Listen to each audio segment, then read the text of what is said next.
Bom, então neste momento a gente vai mostrar para vocês como é realizado o Evangelho no Lar na prática. Estou aqui com o Anderson, nosso irmão, o Osmar. O Osmar vai fazer uma prece de início. Nós estamos aqui com as nossas águas para serem fluidificadas, os nossos copinhos, mais a jarra. Então o Osmar vai fazer a prece inicial, depois nós vamos falar sobre um breve trecho do Evangelho e discutir sobre isso. Então vocês acompanham a gente agora nesse nosso Evangelho no Lar. O Osmar vai fazer a prece para a gente. Convido então a todos nesse momento, elevarmos o nosso pensamento a Deus, a Jesus, aos bons espíritos, rogando aos bons espíritos que nos envolvam mais uma vez neste nosso encontro familiar do Evangelho no Lar. Que possamos então contar com o amparo espiritual, com os mentores do nosso próprio lar, da nossa família, espíritos familiares, e que esta leitura nos auxilie em nosso progresso moral, na harmonização dos nossos relacionamentos, no nosso próprio equilíbrio familiar, íntimo e com a sociedade. Que os bons espíritos estejam conosco, agradecendo também por esta oportunidade desta reunião fraterna do Evangelho do Lar desta noite. Que assim seja. Então hoje a gente escolheu. Você pode tanto abrir o Evangelho aleatório, não é? Sim. E vai vir a mensagem. Então, hoje nós escolhemos uma passagem que é... A Caridade segundo São Paulo. A Caridade segundo São Paulo. Então, o Evangelho consiste sobre isso. Nós vamos... o Osmar vai ler e nós vamos discutir a respeito dessa passagem, né? Exato. Uhum. Pode ser feita a leitura na sequência, pode ser feita a leitura aleatória ou escolhida. Também tem livros que podem auxiliar na compreensão do próprio trecho, né? Tem o Livro da Esperança, por exemplo, de Emmanuel, do Chico Xavier, que comenta trechos do Evangelho. Estude e Viva também, do Chico também, que comenta trechos do Evangelho. Então, às vezes cai um trecho, você tem alguma dificuldade, às vezes, de comentar ou de compreender, pode-se recorrer, então, a esses livros que ajudam a comentar, né? Essa é uma passagem muito conhecida, está no capítulo 15 do Evangelho, fora da caridade não há salvação, né? Que é a Caridade segundo São Paulo. Se eu falar as línguas dos homens e dos anjos e não tiver caridade, sou como um metal que soa, ou como um sino que tine.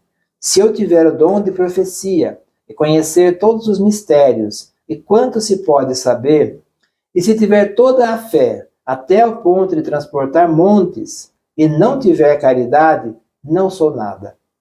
Se eu distribuir todos os meus bens em sustento dos pobres, se entregar meu corpo para ser queimado, e se não tiver caridade, nada disso me aproveita. A caridade é paciente, é benigna. A caridade não é invejosa, não obra temerária nem precipitadamente, não se ensoberbece, não é ambiciosa, não busca seus próprios interesses, não se irrita, não suspeita mal, não folga com a injustiça, mas folga com a verdade. Tudo tolera, tudo crê, tudo espera, tudo sofre. A caridade nunca jamais há de acabar, ou deixe de ter lugar as profecias, ou cessem as línguas, ou seja abolida a ciência. Agora, pois, permanecem a fé, a esperança e a caridade, estas três virtudes, porém, a maior delas é a caridade. Paulo, Coríntios, Carta aos Coríntios, capítulo 13, versículos de 1 a 7. Nós conhecemos muito essa passagem de Paulo e acho que vale a pena a gente refletir, né, sobre essa caridade, o que é a caridade para nós, espíritas, né, e como podemos fazer brilhar mais a caridade em nós, né? Anderson, quer comentar alguma coisa? Sim, é um trecho famoso, né, de Paulo. Acho que todos, mesmo quem não seja espírita, né, aí os evangélicos, os católicos, sabem muito, né, um famoso trecho de Paulo, né, uma famosa passagem e palavra, né, que soou aí milênios, né? Sim. Que Paulo nos trouxe. Então é muito importante, né, para quem, né, para quem não, para nós, né, que estamos aí na luta, né, com a nossa reforma íntima, olhar para esse lado, né, para dar o início, né, da nossa reforma, né, da nossa reforma íntima, olhar para o lado da caridade. E o importante da caridade no Espiritismo fazer o bem sem olhar a quem, né? Não é aquela caridade do dar com uma mão com a outra, né? Ou então deixar que a vaidade nos tome conta, diz, eu fiz, eu doei, né? Não. Faça sua caridade sincera. E existem muitas sortes, não é só doar alguma coisa material, mas você doar uma palavra amiga, um abraço a quem precisa, um acalento, toda essa forma, doar energia também é caridade. Então, acho que esse é o nosso trabalho como espíritas, né? Fazer a caridade abraçar o nosso irmão de todas as outras, nem que não seja formas materiais, mas mostrar o caminho para um irmão, dar uma palavra amiga, tudo é caridade. E como diz no Espiritismo, né, Kardec, sem a caridade não há salvação, né? Exato, que é o capítulo 15 aqui, né? Fora da caridade não há salvação. Mas tem uma fala por trás de Paulo, dessa fala de Paulo, ele traz uma ideia por trás, que é o que é a caridade, né? Porque se fosse só doar, ele fala que mesmo que eu distribuísse meus bens todos, e até o corpo para ser queimado, e não tivesse caridade, nada seria. Então será que alguém pode dar tudo que tem sem ter caridade?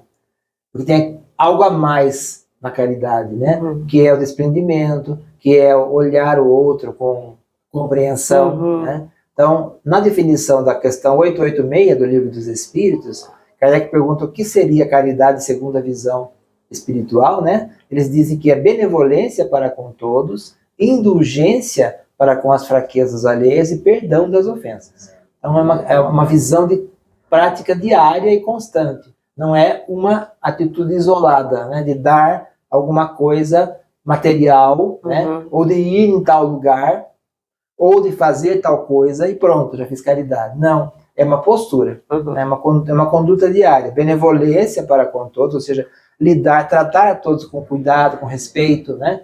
Com paciência, não com agressividade, não com arrogância, né? Indulgência para com as fraquezas alheias, que é compreender o outro, relevar seus erros, até as ofensas, inclusive, e perdão das ofensas, que é não guardar rancor, não desejar vingança, né? Não odiar, não revidar uma agressão.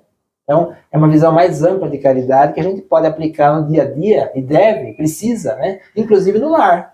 Porque no lar nós temos que exercitar a caridade, né? A benevolência, a indulgência, o perdão com os nossos amigos, familiares. É isso. Então, pessoal, esse foi um pequeno exemplo aqui que nós fizemos para vocês de como é realizado um evangelho no lar.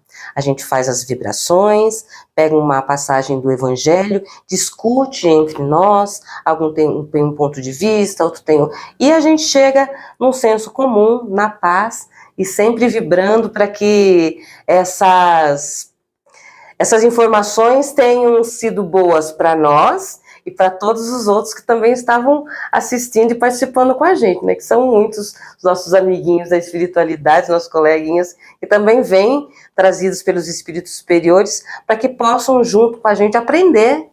Mas também é isso, né, Osmar? Corrija se estiver errada. Exatamente isso. Então, pedir também, na hora das vibrações, a fluidificação da água, né? Pedir pela harmonia familiar, né? Aqueles que estão enfermos, que possam estar necessitados, né, estão internados, aqueles que desencarnaram, né, pela nossa casa espírita, pelas casas religiosas em geral.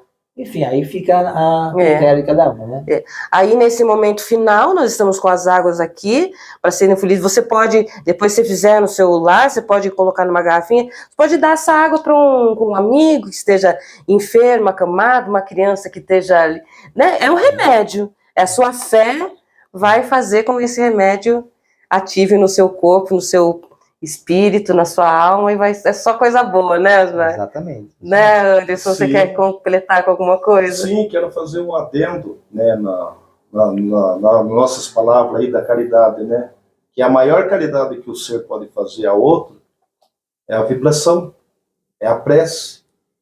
Não é só dar uma ajuda, né, material, né, mas a ajuda espiritual, uma boa conversa, uma prece bem, né, do fundo do coração para o ser que está precisando, no momento da vibração no final do Evangelho, né, você vibrar para a pessoa. Esses são os verdadeiros sentimentos, né, depurados que nós doamos aos nossos irmãos. Então, é isso. Você quer completar mais uma coisa? A gente se encerra? Sim, evangelho em grego quer dizer boa nova, né? Então Jesus diz, eu vos trago boas novas. O que são as boas novas que Jesus traz, que é o evangelho? Que somos espíritos, que a vida continua, que ninguém morre, né? Que Deus é amor, Deus é misericórdia, ninguém se perde, ninguém fica abandonado por Deus. Essas são as boas novas que a gente aprende com Jesus, que segundo a doutrina espírita, nós entendemos que é o Consolador prometido por Jesus que nos traz esse consolo e esperança. Então, trazer o Evangelho para dentro do lar é trazer consolo e esperança, né? É abrir o nosso lar para a espiritualidade, para o equilíbrio, para a harmonia. Então é isso. A gente vai encerrar, então, e vamos encerrar e pedir para agradecer os nossos amigos espirituais. Sim. Não é? Então eu quero agradecer a todos que estiveram presentes nesse trabalho, aos amigos espirituais, aos espíritos que estiveram aqui acompanhando a gente, agradecer ao Anderson, ao Vitor, Osmar e a todo mundo que participou desse trabalho. Que Deus nos abençoe e que nos traga amor, paz, alegria, harmonia no nosso lar e para todos aqueles que nos cercam. Em nome de Jesus, que assim seja. Yes.